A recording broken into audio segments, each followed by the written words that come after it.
Adik-adik, ketemu lagi sama Mbak Indah di sini sama Mas Pipo. Gimana kabarnya? Baik semuanya? Sukacita semuanya? Sehat semuanya? Oke, Mbak Indah harap pandemi ini segera berakhir biar kita bisa bertatap muka secara langsung, kita bisa bersekolah minggu secara langsung ya adik-adik ya. Oke, sebelum kita memulai sekolah minggu pada pagi hari ini, kita mau sama-sama bangkit berdiri. Harus semangat, anak Tuhan harus semangat, oke? Kita mau bangkit berdiri, kita mau menyanyikan lagu Selamat Pagi Bapak. Bisa kan ya? Kita nyanyi sama-sama ya, kita berdiri. Oke, kita nyanyi.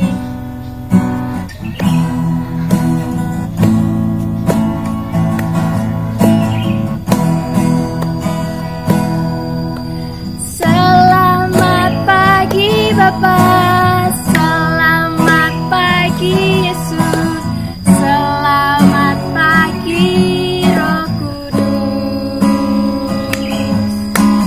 Terima kasih atas anugerah-Mu, semalam telah berlalu.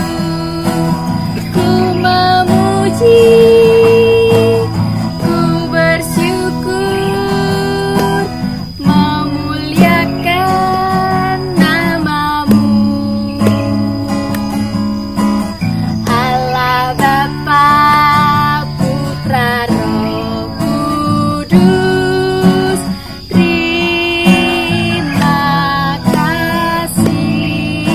lagi ya. Selamat pagi Bapak, selamat pagi Yesus, selamat pagi Roh Kudus. Terima kasih atas anugerah-Mu,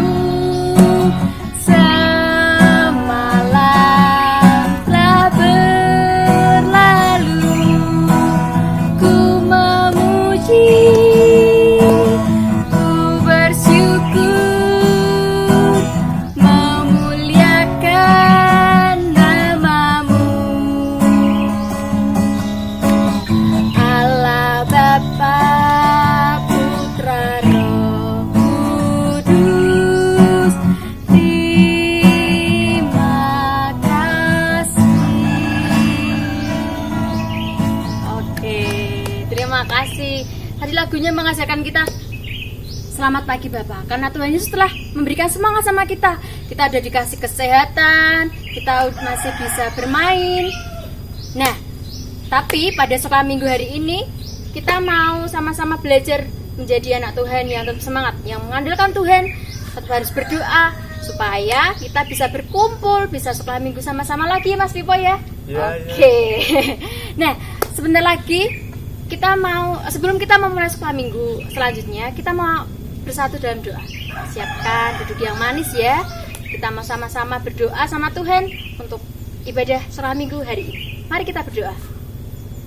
Tuhan Yesus, terima kasih Tuhan, karena Tuhan telah memberkati kami, memberikan kesehatan kepada kami, anak-anak-Mu ini. Kami mau mulai sekolah minggu pada hari ini Tuhan. Bila Tuhan yang hadir di tengah-tengah kami, di rumah kami masing-masing, sehingga kami boleh bersukacita untuk senantiasa memuliakan nama Tuhan. Karena Tuhan Kau berkati kami sekolah minggu dari awal, pertengahan hingga akhir.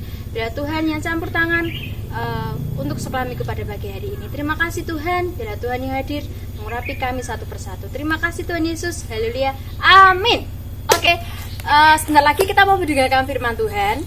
Udah siap semuanya kan adik-adik? Udah siap mau belajar firman Tuhan? Mendengarkan firman Tuhan? Siap? Oh siap, oke. Tapi sebelumnya kita mau menyanyikan satu pujian lagi, Bapakku Datang. Oke, kita sama-sama nyanyi dulu ya. Yuk Mas Ivo.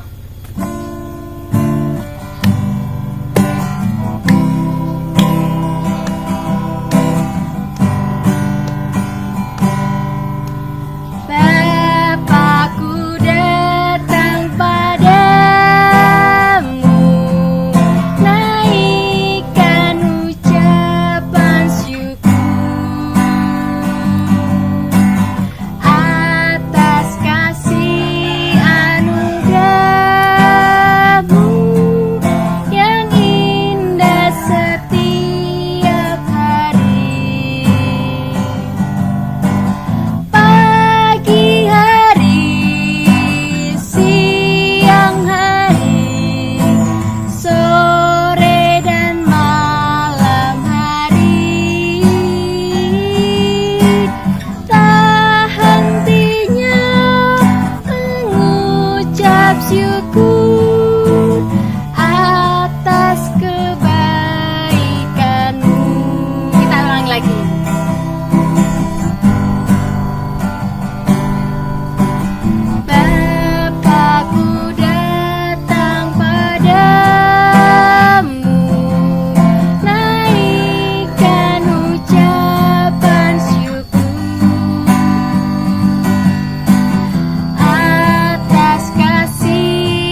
Oke, selanjutnya kita sambut Bu Titi.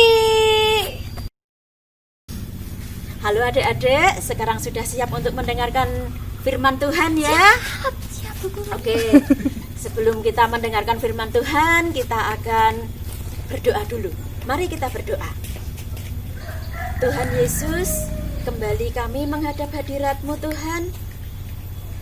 Kami saat ini siap untuk mendengarkan sabda firman-Mu. Mari Tuhan, Engkau pimpin kami, sertai kami, sehingga kami mengerti apa yang Engkau kehendaki di dalam kehidupan kami. Dalam nama Yesus kami berdoa. Amin. Oke. Adik-adik, firman Tuhan kali ini diberi tema karya Allah Tritunggal. Apa adik-adik? Karya Allah Tritunggal. Apa toh yang dimaksud Tritunggal itu? Kita akan belajar bersama-sama. Kita akan pelajari ya. Oke.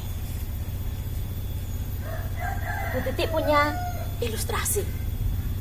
Ini apa namanya adik-adik? Telur. Ya betul. Ini namanya telur ya.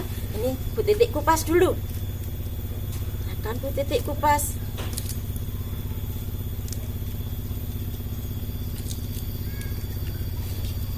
Sekarang ini apa namanya adik-adik? Ini namanya kulit telur. Bukan telur ini ya, ini kulit telur. Nah, sedangkan sekarang yang ini apa namanya? Yang ini namanya putih telur. Sedangkan yang terakhir ini namanya kuning telur. Nah, kuning telur, putih telur, ada kulit telur. Kalau adik-adik membeli telur ke warung gitu, misalnya ya, Bude beli telur gitu, mungkinkah adik-adik cuma dikasih kuning telur saja? Nggak mungkin ya. Mungkinkah dikasih putih telur saja? Nggak mungkin juga toh. Apalagi cuma dikasih kulit telur, nggak mungkin juga ya. Nah, yang namanya telur pasti secara utuh. Telur, Bude beli telur, pasti dikasih utuh telur, bukan terpisah-pisah seperti ini tadi. Oke, Bu Titik juga punya ilustrasi yang lain lagi, yaitu sebuah kipas. Kita gunakan untuk kipasan gini ya. Kalau kita pas sumuk kipasan gini, apa adik-adik yang dirasakan? Sejuk ya. Adik-adik melihat udaranya enggak? Tidak. Tapi adik-adik merasakan toh? Coba nanti adik-adik praktekkan ya. Cari kertas atau kipas gitu ya untuk kipasan. Pasti kita akan merasakan adanya hembusan angin.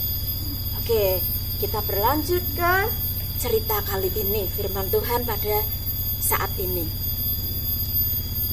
Allah Tritunggal.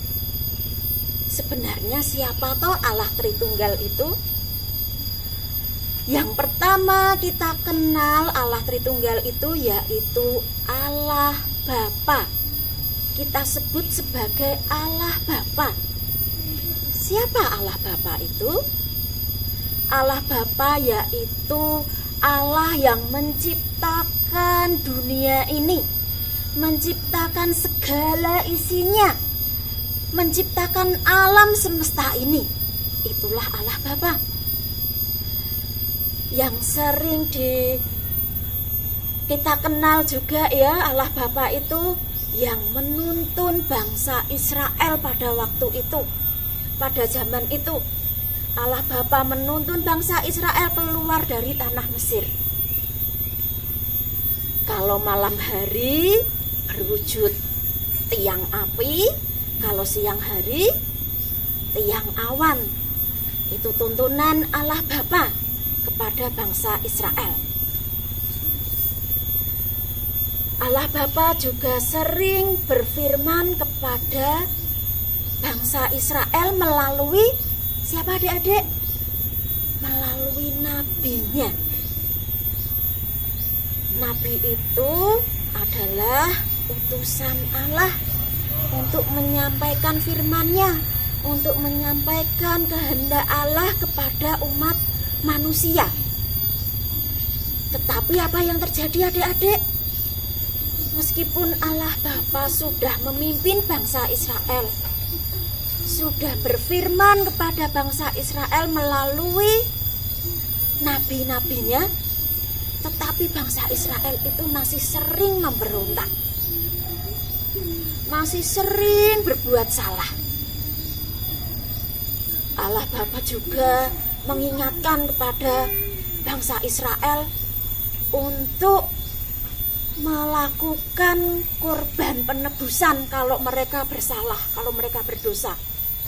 Korban-korban itu misalnya korban penebusan salah, korban penebusan dosa, korban bakaran, korban ukupan, contoh-contohnya seperti itu. Terus apa yang dikorbankan adik-adik? Tahu enggak? Domba. Anak domba harus ada syaratnya. Harus jantan, tidak bercacat. Kalau cacat enggak boleh adik-adik. Terus ada peraturan-peraturannya. Nanti darahnya kamu ginikan, terus dagingnya diginikan, sesuai dengan korban yang dilakukan itu tadi. Korban apa? Tergantung dengan korbannya tadi. Nah, tetapi mereka tetap saja masih berbuat dosa terus. Diperingatkan melalui nabinya, masih berbuat dosa lagi. Allah Bapa biasanya menyampaikan firman-Nya melalui perantaraan nabinya itu melalui kobaran api gitu ya. Kobaran api, terus ada suara dari dalam api itu. Tetapi benda-benda yang ada di sekitar api itu, bahkan di dalam api itu tidak terbakar. Atau mungkin berwujud awan putih turun dari langit. Terus Allah berfirman, menyampaikan kehendaknya, menyampaikan peringatannya melalui nabinya. Terus nabi tersebut kemudian menyampaikan ke umatnya. Tetapi umatnya masih selalu berbuat dosa terus. Bahkan Allah sampai seringkali memberikan teguran itu berupa hukuman. Ada kotanya sampai terbakar habis, ada tergenang air bah. Tetapi manusia tetap saja berbuat dosa, sudah diingatkan oleh Allah. Kemudian Allah berpikir, piye toh manusia ini sudah tak peringatkan kok yo masih berbuat dosa terus. Aku harus hadir ke dunia. Aku harus datang untuk menyelamatkan mereka. Adik-adik, Allah bisa berwujud apa ke dunia ini? Allah mampu, Allah sanggup berwujud apa saja. Allah berwujud singa, bisa enggak? Manusia gua karo aku tak kandani, bisa enggak? Bisa, sangat bisa adik-adik. Tetapi kira-kira apa yang terjadi kalau Allah ke dunia ini berwujud singa? Pasti orang-orang, wih ada singa, ayo kita bunuh, kita keroyok. Zaman sekarang, ditembak ya adik-adik ya. Kalau zaman dulu mungkin, pakai tombak, pakai panah gitu ya. Kalau zaman sekarang mungkin tembak aja langsung mati singanya. Karena yang akan diselamatkan adalah manusia, maka Allah turun ke dunia ini, nuzul ke dunia ini, mewujud sebagai anak manusia, sebagai manusia. Siapakah manusia itu? Yaitu diri Tuhan Yesus. Jadi Tuhan Yesus itu Allah sendiri yang turun ke dunia menjadi manusia untuk menyelamatkan umat manusia. Ayo menungso melu aku, ayo tak petok melu aku neng surga. Kira-kira kesasar ndak masuk surga bersama Tuhan Yesus? Tuhan Yesus sendiri sudah dari surga, nggak bakal kesasar. Ya, karena yang akan diselamatkan manusia, maka Allah mewujud menjadi diri pribadi manusia, menjadi Tuhan Yesus, supaya bisa ngandani, ayo menungso meluwo aku, ayo iki lo jalan sing bener, iki lo dalane neng surga, kowe ora bakal kesasar, aku ki wis saka surga. Gitu. Tetapi apa yang terjadi adik-adik? Meskipun Allah sudah mewujud sebagai manusia, masih ada juga yang menolak. Bahkan Tuhan Yesus dikatakan dia itu kerasukan. Dia itu orang gila, mosok mengaku-ngaku sebagai Tuhan. Katanya berasal dari surga. Masih ada saja yang mengatakan begitu. Coba kalau tadi Allah turun ke dunia berwujud singa. Wah, manusia urung sido dikandani apa-apa ya adik-adik ya. Sudah langsung ditembak. Wong Allah mewujud sebagai manusia, dikandani apik-apik. Ngene iki lho dalane, ngene iki lho carane. Tuhan Yesus juga mengalami proses seperti manusia, sehingga kalau manusia mungkin harus menderita, itu Tuhan Yesus sudah lebih dulu menderita. Kalau manusia dihina, Tuhan Yesus sudah terlebih dahulu dihina. Kalau manusia merasakan sakit, Tuhan Yesus sudah terlebih dahulu merasakan sakit.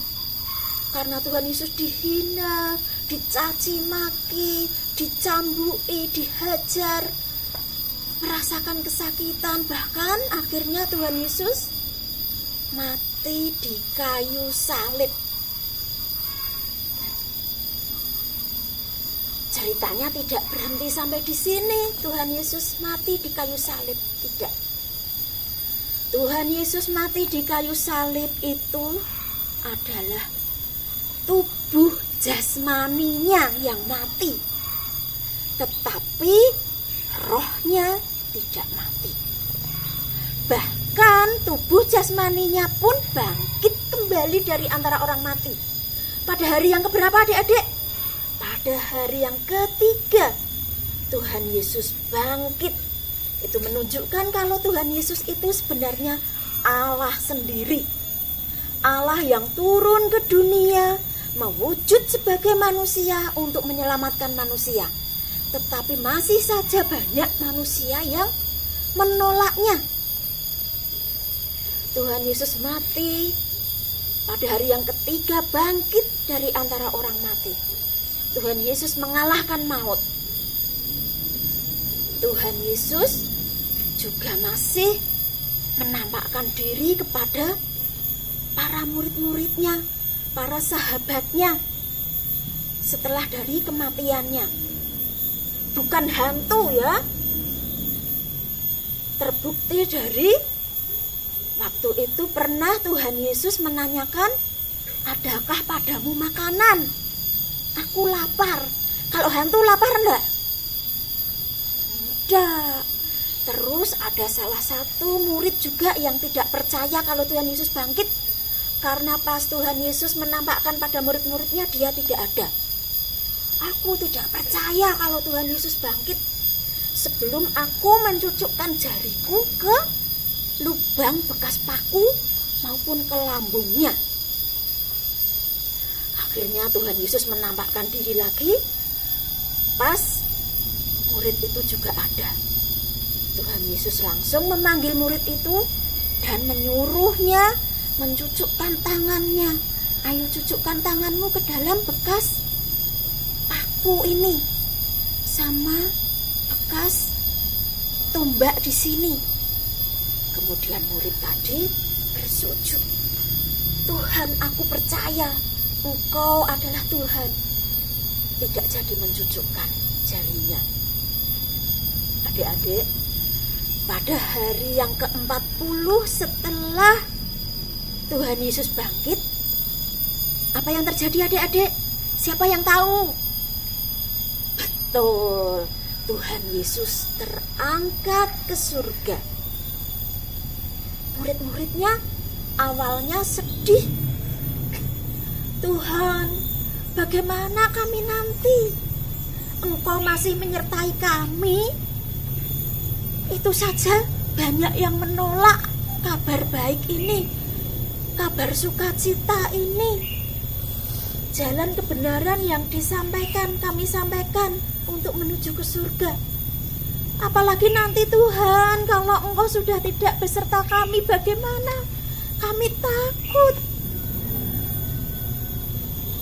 Tetapi itu harus terjadi. Kenapa adik-adik? Agar murid-murid Tuhan Yesus menjadi dewasa. Coba kalau adik-adik di rumah ada ibunya misalnya haus, Bu, ambilin minum, Bu. Mau maem, Bu, aku lapar, ambilin nasi, Bu. Atau bahkan aku maunya disuapin. Beda kalau di rumah sendiri, nggak ada ibunya, nggak ada ayahnya gitu ya. Haus gitu, menuang sendiri, minum sendiri. Atau mungkin lapar, ambil nasi sendiri, maem sendiri. Begitu juga dengan murid Tuhan Yesus. Murid-murid Tuhan Yesus pada waktu itu.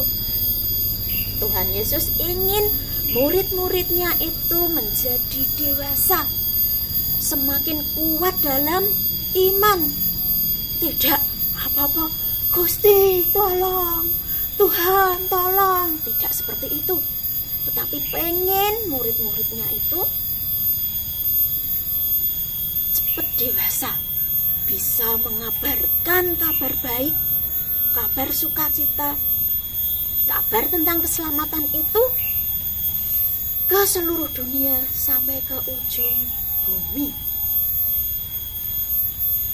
Mereka takut, tetapi Tuhan Yesus menjanjikan, yaitu Roh Penghibur, yaitu Roh Kudus, yang sebenarnya Roh Kudus itu ya Allah sendiri.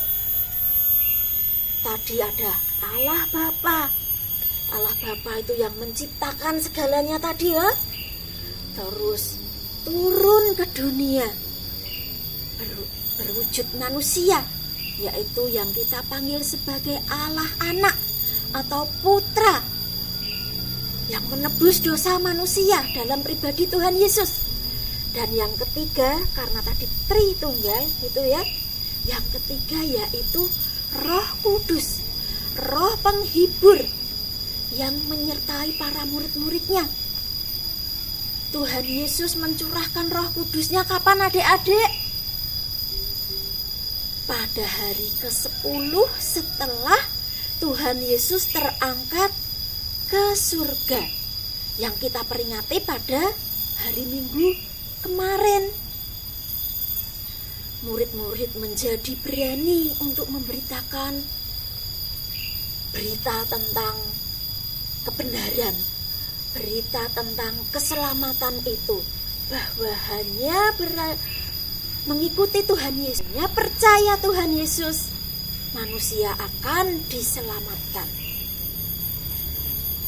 Dan Tuhan Yesus karena tidak mungkin menyertai manusia terus, menyertai murid-muridnya terus di bumi, makanya Tuhan Yesus terangkat ke surga dan memberikan Roh Kudus-Nya yang sebenarnya satu.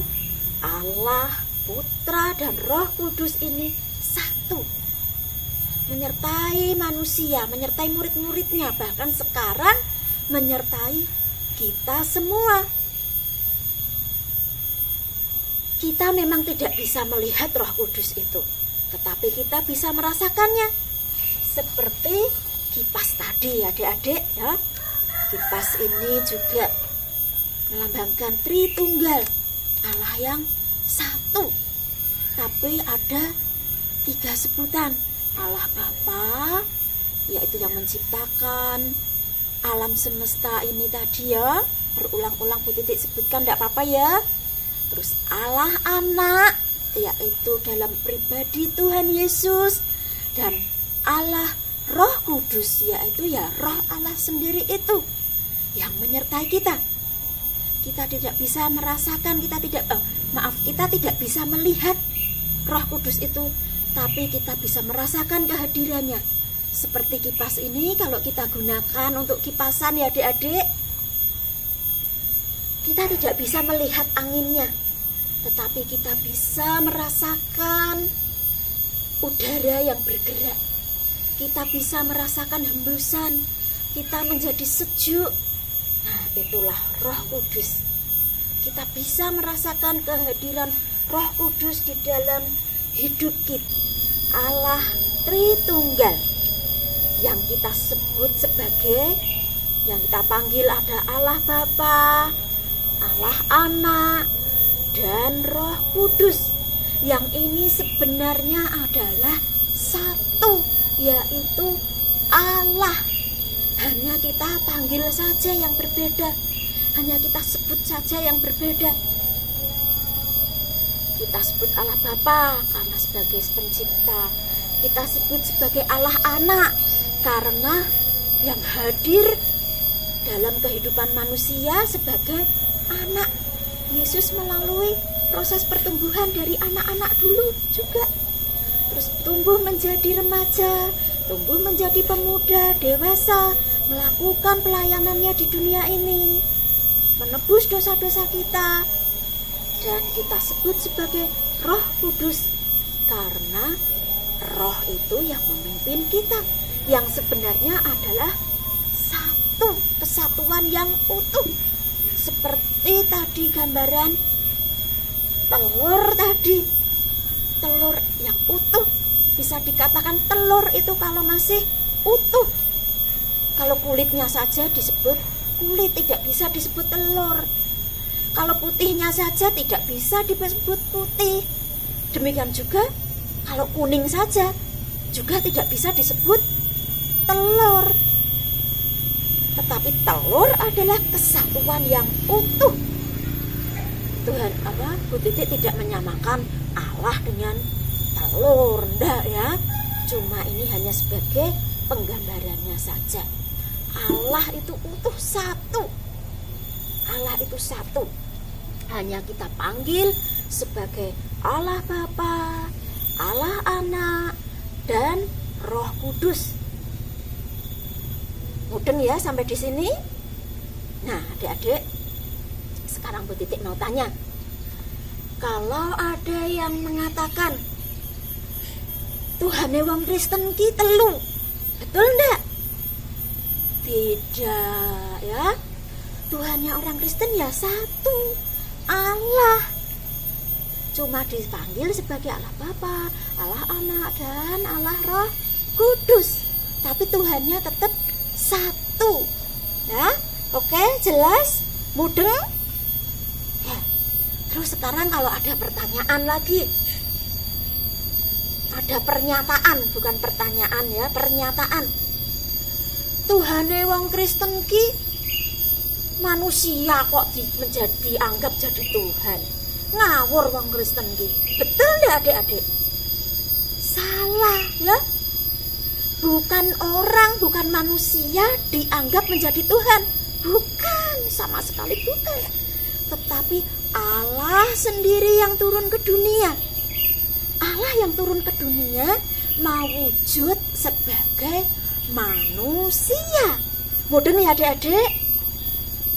Jadi kalau ada yang mengatakan orang Kristen ki ngawur, manusia kok dijadikan Allah, mereka yang karena tidak tahu Allah sendiri yang turun ke dunia mewujud sebagai manusia untuk menyelamatkan manusia. Ketika Tuhan Yesus disalibkan, mati, maka tadi Bu Titik sudah jelaskan ya, kalau orang-orang Israel pada waktu itu, pada zaman dulu, disuruh apa kalau berbuat dosa? Ada yang ingat enggak tadi? Disuruh melakukan korban. Korban bakaran, korban ukupan, korban penebus dosa, korban penebus salah. Yang dikorbankan apa tadi adik-adik? Iya, domba. Dombanya dikorbankan untuk menebus dosa. Tetapi umat Kristen saat ini, pengikut Kristus saat ini sudah tidak perlu lagi mengadakan korban. Ketika Tuhan Yesus disalibkan, darahnya mengalir, mengucur, itu merupakan korban terakhir untuk umat manusia. Darah domba tidak bisa menyamai dengan darah Kristus. Makanya umat Kristen saat ini, pengikut Kristus saat ini sudah tidak perlu mengadakan korban-korban lagi. Korban yang dilakukan tidak akan bisa menyelamatkan manusia. Tidak cukup, belum cukup. Perbuatan baik manusia juga belum cukup. Bukan berarti terus kita tidak perlu berbuat baik. Bukan berarti kita tidak boleh menyembelih kambing terus membagikan dagingnya ke orang lain. Oh, tidak, bukan ya. Kita boleh menyembelih kambing, motong kambing, dagingnya dibagi-bagikan, boleh. Adik-adik motong kambing terus dagingnya diantar ke rumah Bu Titik juga boleh. Boleh banget, tak tunggu. Berbuat baik justru juga dianjurkan oleh Tuhan Yesus. Tetapi itu bukan yang menyelamatkan kita. Yang menyelamatkan kita yaitu darah Tuhan Yesus. Yang menyelamatkan kita yaitu iman kita, percaya kita kepada Tuhan Yesus, kepada Allah. Kita sudah diberi tiket keselamatan itu ketika kita dibaptis dalam nama Bapa, Putra, dan Roh Kudus. Kita menerima keselamatan itu. Nah, adik-adik, kalau kita sudah menerima Tuhan Yesus, kita sudah menerima Roh Kudus, tugas kita sekarang yaitu menyampaikan kebenaran itu kepada orang lain. Bagaimana caranya? Kalau ada orang yang salah tangkap, kita luruskan. Tuhanmu telu ya? Enggak, kita jelaskan. Tapi bukan berarti tiba-tiba teman-teman kita bermain terus kita Tuhanku ki siji ora telu ya. Tidak seperti itu ya.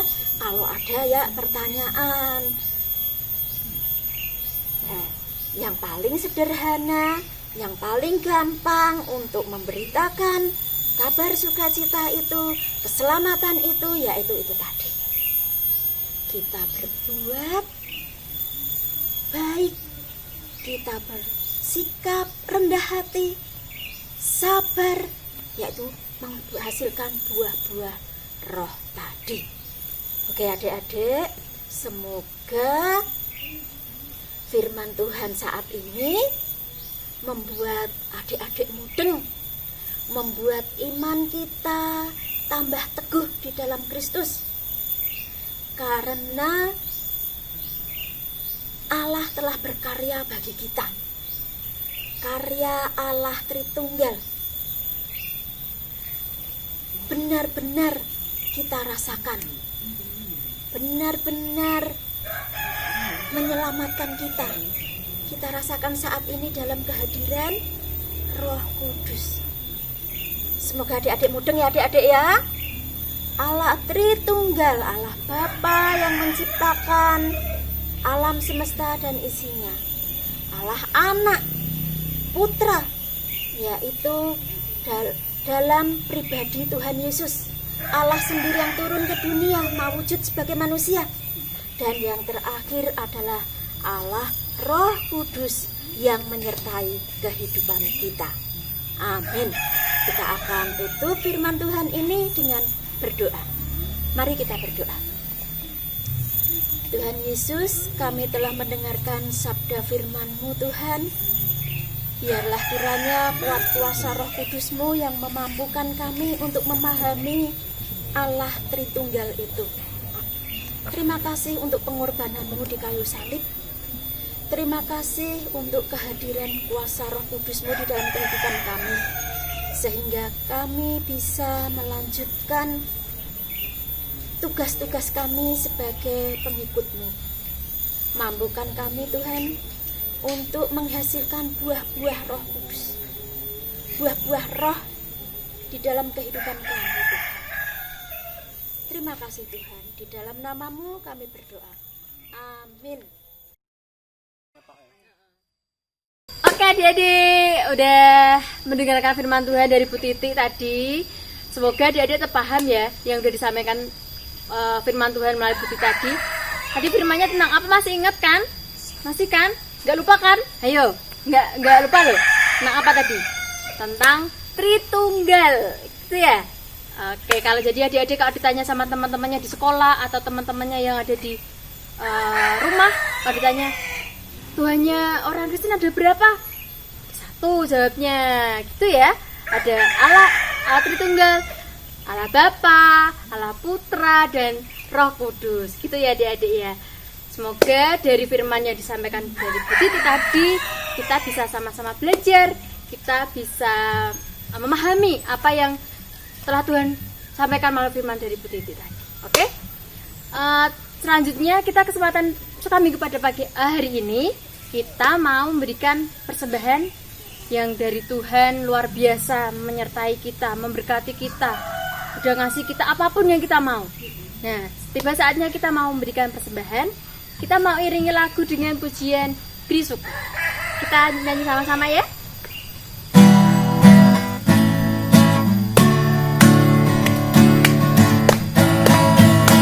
Bersyukur, bersyukur, bila syukur, bersyukur, susah ataupun senang, bersyukur. Panjatkan doamu sepenuh hatimu, pastilah Yesus jadi milikmu. Ulangi lagi. Bersyukur, bersyukur, bila syukur, bersyukur, susah ataupun senang, bersyukur. Panjatkan doamu sepenuh hatimu, pastilah Yesus jadi milikmu. Oke, terima kasih. Kita mau sama-sama bawa persembahan ini ke dalam hadirat Tuhan. Kita mau sama-sama berdoa. Kita mau berdoa sikap berdoa yang baik. Kita duduk yang manis. Kita lipat tangan. Kita menutup mata. Kita mau berdoa persembahan dan penutup ya, ya. Tuhan Yesus, kembali Tuhan kami menghadap ke dalam hadirat-Mu. Kami mengucap syukur Tuhan, karena Tuhan telah memberkati kami dengan berkat-berkat yang melimpah dalam kehidupan kami, baik itu jasmani maupun rohani yang boleh kami terima. Dan saat ini Tuhan, perkenankan kami memberikan persembahan ini hanya ke dalam tangan kuasa-Mu, sehingga apa yang telah kami persembahkan ini biar Tuhan pakai untuk sekolah minggu yang ada di gereja ini Bapa. Terima kasih Tuhan Yesus. Kiranya Tuhan, sebentar kami akan mengakhiri sekolah minggu pada hari ini. Kiranya apa yang telah kami terima dan kami pujikan ke dalam hadirat-Mu, kami boleh bersama-sama belajar menjadi anak-Mu yang mengerti akan firman-Mu. Terima kasih Tuhan, kami berdoa semoga di kedepannya nanti kami boleh bersama-sama bersekutu bersama kembali, kami boleh bersekolah minggu bersama-sama. Kiranya Tuhan yang akan akhiri pandemi ini Tuhan, sehingga kami boleh senantiasa bisa berkumpul untuk memuliakan Tuhan. Terima kasih Tuhan Yesus, ya Tuhan berkati kami di rumah kami masing-masing, aktivitas kami selanjutnya. Terima kasih Bapak, anak-Mu sudah berdoa dan mengucap syukur. Haleluya, amin. Oke, nah kita sedih nih sebenarnya, kita harus berpisah. Tapi minggu depan kita ketemu lagi ya adik-adik ya. Siap buat memuji nama Tuhan lagi di minggu yang akan datang. Oke? Untuk mengakhiri sekolah minggu pada hari ini, kita mau tutup lagu pujian dengan menyanyikan lagu Hati yang Gembira. Kita sama-sama berdiri dan semangat. Sampai jumpa di sekolah minggu yang akan datang. Tetap semangat dan jaga kesehatan ya adik-adik ya. Oke? Kita nyanyikan pujian sama-sama.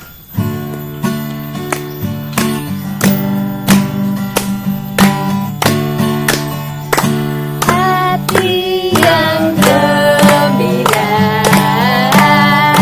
adalah obat yang manjur, seperti obat hati yang senang. La la la la la. Tapi semangat yang patah keringkan tulang. Hati yang gembira, Tuhan senang. Ulang lagi. Hati yang gembira adalah obat yang manjur, seperti obat hati yang senang. La la la la la. Tapi semangat yang patah keringkan tulang.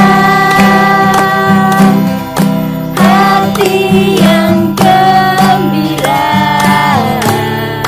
Tuhan senang. Oke adik-adik, sampai ketemu di sekolah minggu selanjutnya. Bye bye. Salam dari Beda sama Afas Pipo dan Bu Titi. Bye bye.